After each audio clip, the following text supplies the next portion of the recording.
게다가 TV로 쓰지 않는 수상기까지 수신료를 부과하겠다는 내용을 담았는데 이는 개통하지 않은 스마트폰으로 사진만 찍어도 통신비를 부과하겠다는 것과 같은 발상입니다. 이는 국민들의 목소리를 철저히 무시한 처사입니다. KBS TV 수신료를 조정안을 2,500원에서 53.6% 오른 3,840원으로 인상하는 안을 이사회에 상정할 계획이라고 밝혔습니다.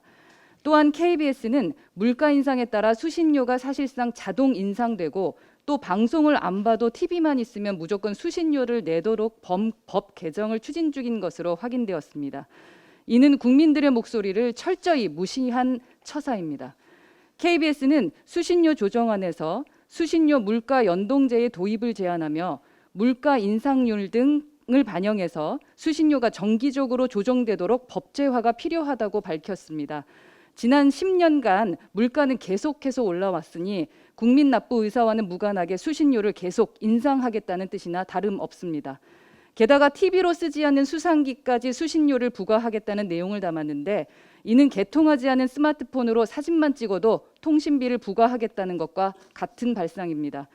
KBS는 수신료를 인상하면 자구 노력하겠다고 합니다. 그러나 순서가 잘못되었습니다. 자구 노력이 수신료 인상의 선결 조건이지 어떻게 수신료 인상이 자구 노력의 전제 조건이 될 수 있겠습니까? 특히 KBS는 자구 노력을 위해 비효율적 역피라미드형 인적 구조와 고연봉 임금 체계 등 방만한 경영 요소를 반드시 해결해야 합니다. 직원들의 연봉이 평균 1억 원을 넘고 보직을 맡고 있지 않은 유휴 인력도 적지 않은 것으로 나타났습니다. 지난해 기준으로 1억 원 이상 연봉자 비율이 46.4%나 된다고 올해 초 KBS 스스로 밝힌 바가 있습니다.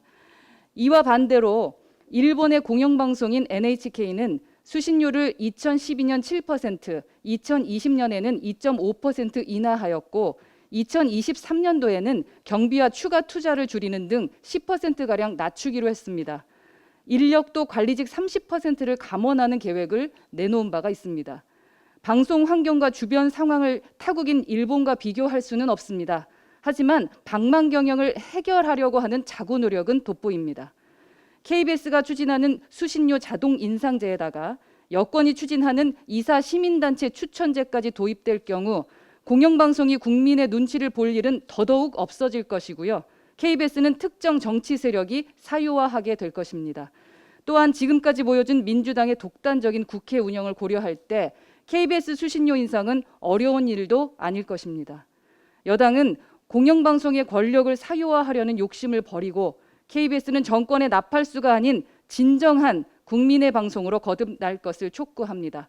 코로나19 사태 장기화로 온 국민이 고통받는 상황에서 국민의 목소리를 외면한 KBS 수신료 인상 강행은 결코 용납될 수 없을 것입니다. 이상입니다.